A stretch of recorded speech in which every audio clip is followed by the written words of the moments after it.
Hello everyone. सो आज हम start करने जा रहे हैं कॉन्स्टिट्यूशनल डिज़ाइन। क्लास 9th का चैप्टर है कॉन्स्टिट्यूशनल डिज़ाइन। तो कॉन्स्टिट्यूशनल डिज़ाइन में जो फर्स्ट टॉपिक उठ के आता है वो है साउथ अफ्रीका के बारे में, कि जो साउथ अफ्रीका का कॉन्स्टिट्यूशन है वो कैसा है, साउथ अफ्रीका में ऐसा कॉन्स्टिट्यूशन क्यों है, ये सारी चीज़ें निकल के आती है। थोड़ा सा पहले साउथ अफ्रीका के बारे में ग्लिम्प्स निकल के आता है। तो आज के लेसन की आउटकम्स क्या क्या रहेंगी वो हम जान लेते हैं। In this lesson you will learn about the meaning of constitution. First of all कि एक कॉन्स्टिट्यूशन क्या होता है, सबसे पहले हम ये जानेंगे। फिर नीड ऑफ अ कॉन्स्टिट्यूशन, एक कॉन्स्टिट्यूशन की हमें नीड क्या है, एक ज़रूरत क्या है कॉन्स्टिट्यूशन की। Recent instance of designing constitution for democratic state is that of South Africa. एक कॉन्स्टिट्यूशन डिज़ाइन करने, क्यों साउथ अफ्रीका का एग्जांपल लिया गया है, क्योंकि साउथ अफ्रीका जो है एक काफ़ी अच्छा कॉन्स्टिट्यूशन, डेमोक्रेटिक कॉन्स्टिट्यूशन उन्होंने डिज़ाइन किया है, वो भी रीसेंट पास्ट में।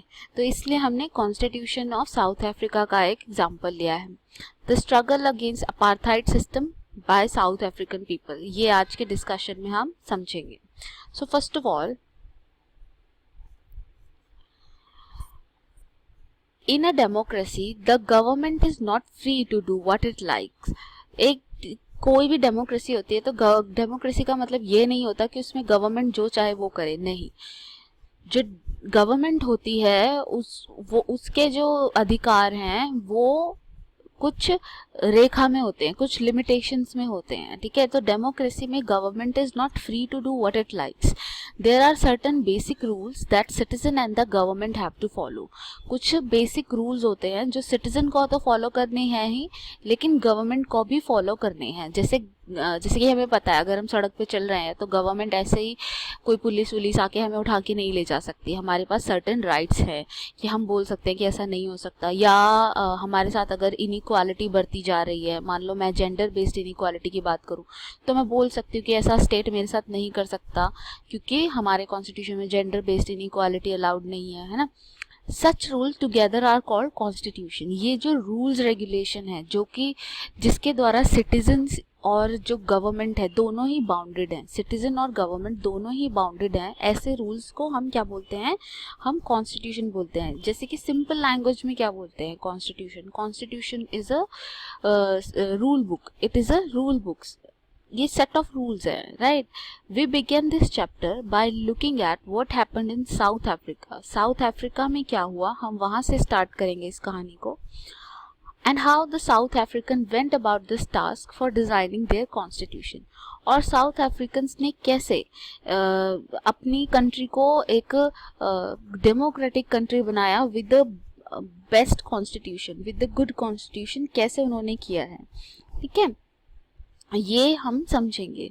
स्ट्रगल अगेंस्ट अपार्थाइड, सबसे पहले हम अपार्थाइड सिस्टम के बारे में समझेंगे कि ये क्या था। Nelson Mandela was being tried for treason by the white south African government. Treason मतलब होता है ट्रेटर होना, देशद्रोह के आरोप में, ठीक है। तो ऐसा ये नेल्सन मंडेला को ट्राई किया गया था, इस मतलब बंदी बना के रखा गया था इस देशद्रोही के जुल्म में। In 1964, he and 7 other leaders were sentenced to life imprisonment for daring to oppose the apartheid regime in his country.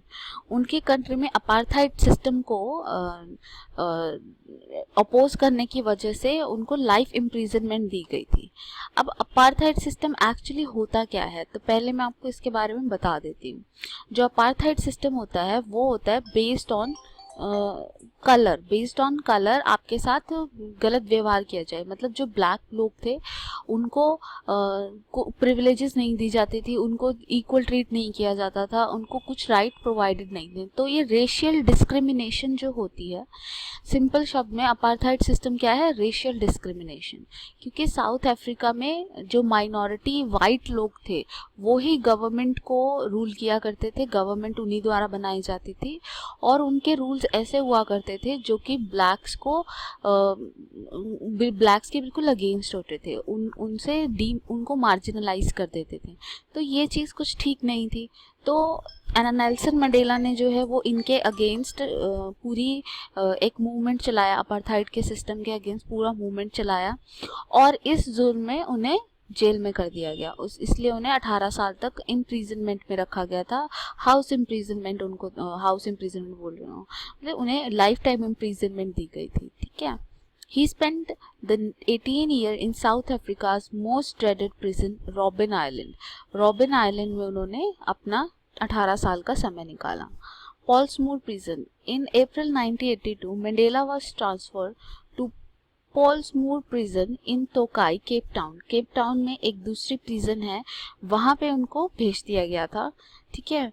अब 1988 Mandela 70th birthday, a tribute concert attracted international attention at London's Wembley Stadium। जो London का stadium है वहाँ पे जब उनको tribute देता हुआ 1988 में उनको ट्रिब्यूट देता हुआ कि वो इक्वालिटी के लिए खड़े हैं, और उनको ट्रिब्यूट देते हुए एक स्टेडियम में एक कॉन्सर्ट हुआ, तो उस कॉन्सर्ट ने दुनिया भर की अटेंशन को ग्रैब किया।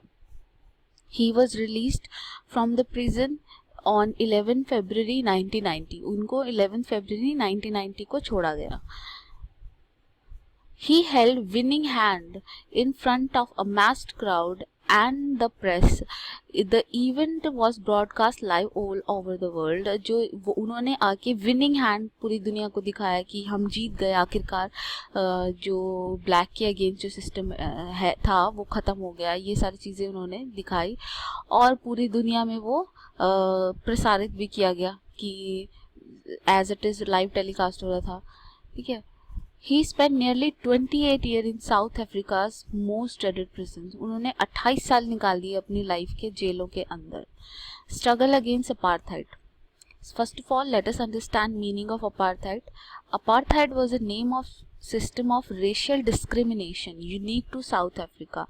अपार्थाइड जो था वो एक रेशियल डिस्क्रिमिनेशन का सिस्टम है, जैसे कि मैंने आपको बताया कि जिसमें ब्लैक्स को ट्रीट नहीं किया जाता अच्छे से, उसमें ब्लैक्स को बुरा ट्रीट किया जा रहा है और गलत ट्रीटमेंट मिल रहा है उनको, और ये साउथ अफ्रीका में ही होता था। ठीक है। तो ये था apartheid system. System of apartheid. The system of apartheid divided the people and labeled them on the basis of their skin color।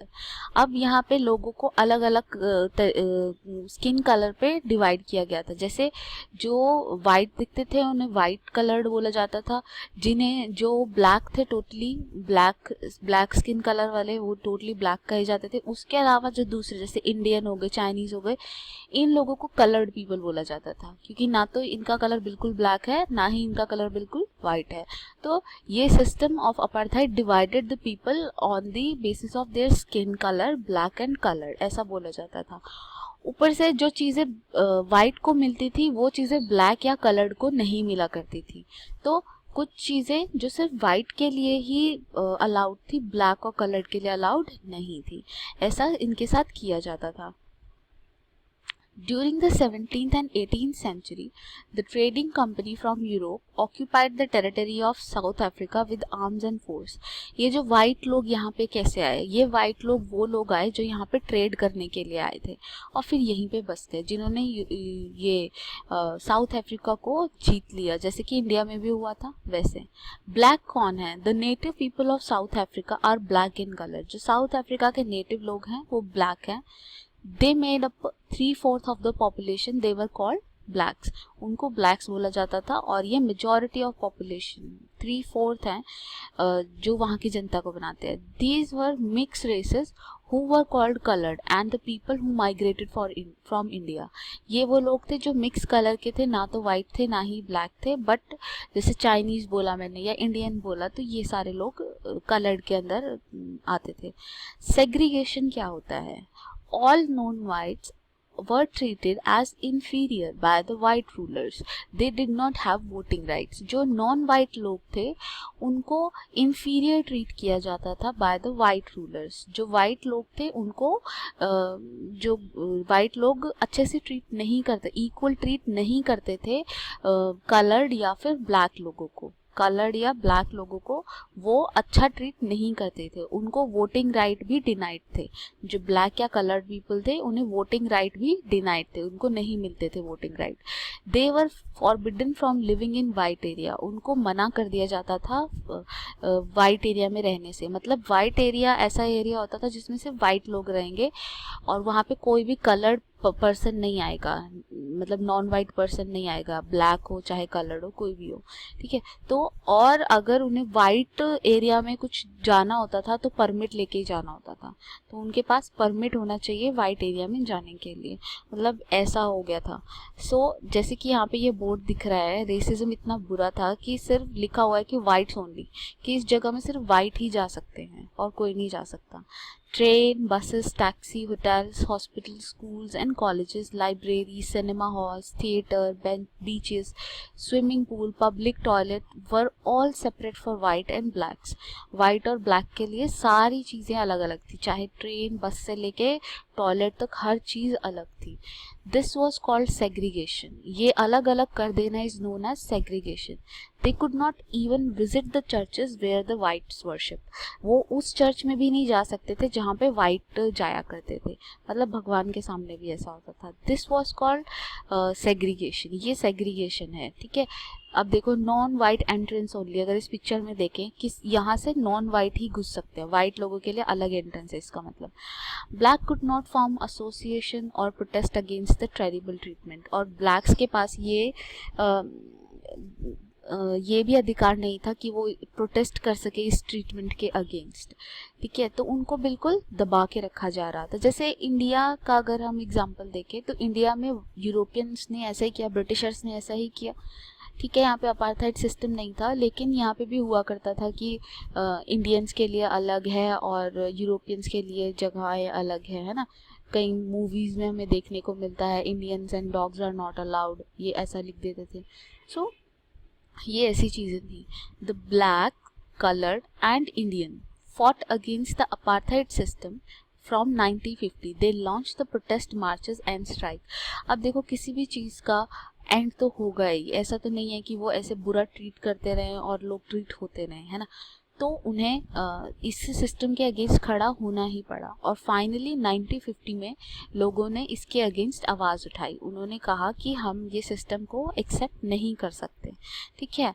तो प्रोटेस्ट मार्चेस वगैरह स्टार्ट हुए। The African National Congress was the umbrella organization that led the struggle against the policy of segregation. जो African National Congress है, जैसे हमारे यहाँ Indian National Congress थी जो umbrella organization थी जिसने पूरा इंडिया नेशनल मूवमेंट को लीड किया, तो ऐसे ही यहाँ पे अफ्रीकन नेशनल कांग्रेस है जिसने अपार्थाइड के अगेंस्ट पूरा मूवमेंट ऑर्गेनाइज किया और लीड किया। The communist party and many worker union join this protest, जो कम्युनिस्ट पार्टी है उसने भी ज्वाइन किया इस मूवमेंट को। तो ये सारी चीज़ें यहाँ पे होनी स्टार्ट हो गई। Toward a new constitution, first of all हम जानेंगे अबाउट द अर्ली नेगोशिएशन, ये एक नया कॉन्स्टिट्यूशन बना कैसे। After 28 year of imprisonment Nelson Mandela walked out of jail. 28 साल के बाद नेल्सन मंडेला को जेल से निकाला गया। Mandela proceeded on an African tour. He met supporter and politician in Zambia, Zimbabwe, Namibia, Libya, Algeria and so on. वो इन सब जगहों पर गए, ये जिम्बाब्वे, नाम्बिया, लीबिया, अल्जीरिया, ये कलर से भी हाईलाइटेड है, जो ग्रीन से तो लीबिया है, ये पिंक है तो अल्जीरिया है। तो ये ऐसे अलग अलग जगहों को हाईलाइट किया है कि इन जगहों पर वो गए और अपने लिए सपोर्ट इकट्ठा किया। Protest and struggle against apartheid had increase under his leadership. अब यहाँ पे कितना बड़ा क्राउड है आप देख सकते हो। तो उनकी लीडरशिप के अंडर अपार्थाइड सिस्टम के अगेंस्ट लोग इकट्ठा हुए। एक्शन ऑफ गवर्नमेंट, अब गवर्नमेंट ने क्या किया। The government realise that they could no longer keep the black under their rule, through repression. अब उन्हें समझ आ गया कि ऐसे इतने बुरे तरीके से अब वो नहीं रख पाएंगे लोगों को अपने कंट्रोल में, क्योंकि लोग प्रोटेस्ट करने लगे हैं। और ऊपर से जो इंटरनेशनल सिंपथी है वो भी ब्लैक्स के साथ है, क्योंकि अब डेमोक्रेटिक रूल आ चुका है, डेमोक्रेटिक हर जगह डेमोक्रेसी है, तो इंटरनेशनली भी ज़्यादा सपोर्टर डेमोक्रेसी के मिलेंगे। खुद यूएस, रशिया जो इतने बड़े सुपर पावर थे उस टाइम, तो उन्होंने वो भी डेमोक्रेसी को ही सपोर्ट करते थे। तो इन्हें लगने लगा कि अब तो ये जो रिप्रेशन के थ्रू कंट्रोल करने वाला सिस्टम है ये ज़्यादा दिन नहीं टिक पाएगा। Hence the government changed its policy and discriminatory law were repealed। और फिर गवर्नमेंट ने अपनी पॉलिसी चेंज कर दी और जो ये डिस्क्रिमिनेटरी लॉज थे वो ख़त्म कर दिए। Ban on political party and restriction on media were lifted. ये जो बैन थे पॉलिटिकल पार्टीज को बनाने पे या फिर जो भी प्रोटेस्ट करने पे, ये सारी चीज़ों पे वो सारे बैन ख़त्म कर दिए गए। अब किया जा सकता था। अब रिपब्लिक कैसे बना ये finally? At the midnight of 26 April 1994, the new national flag of Republic of South Africa was unfurled, making newly born democracy in the world। अब ये जो फ्लैग आपको अनफर्ल्ड दिख रहा है ये साउथ अफ्रीका का फ्लैग है। ये 26 अप्रैल को फाइनली एक डेमोक्रेसी बन गया, जो फाइनली एक डेमोक्रेसी बन गया। They said, let us build a new South Africa based on equality of all races and men and women, on democratic value, social justice and human right। अब यहाँ पे एक नया एरा स्टार्ट होने वाला है जहाँ पे इक्वालिटी होगी हर रेस की, औरत आदमी की, डेमोक्रेटिक वैल्यूज़ की, सोशल जस्टिस होगा, ह्यूमन राइट का ध्यान रखा जाएगा। जैसे कि इस फोटो में आपको दिखाया जा रहा है कैसे अलग अलग टाइप के लोग खड़े हैं, राइट। तो उनके साथ कोई अब डिफरेंस नहीं किया जाएगा, उनके साथ कुछ डिस्क्रिमिनेशन नहीं की जाएगी। Drafting constitution. After 2 years of discussion and debate, they came out with one of the finest constitution in the world। This constitution gave to its citizen the most extensive right available in any country। अपने citizen को इतने extensive rights दिए जो कि country में मतलब सबसे अच्छे हो सकते हैं किसी भी कंट्री के द्वारा दिए जाने वाले अपने सिटीजन को, ठीक है। बहुत ही अच्छे राइट्स, जो एक्सटेंसिव राइट्स, काफ़ी एलैबोरेट राइट्स दिए गए।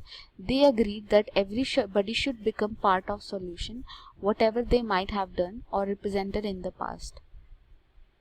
उन्होंने कहा कि जो पार्ट ऑफ सोल्यूशन है, मतलब अब हमें एक दूसरे के साथ मतभेद नहीं रखना चाहिए। अब एक दूसरे के साथ मतलब टांग खींच के कोई फ़ायदा नहीं है, एक दूसरे की रिस्पेक्ट करनी चाहिए और अब हम सबको रिप्रेजेंटेशन मतलब मिलनी चाहिए।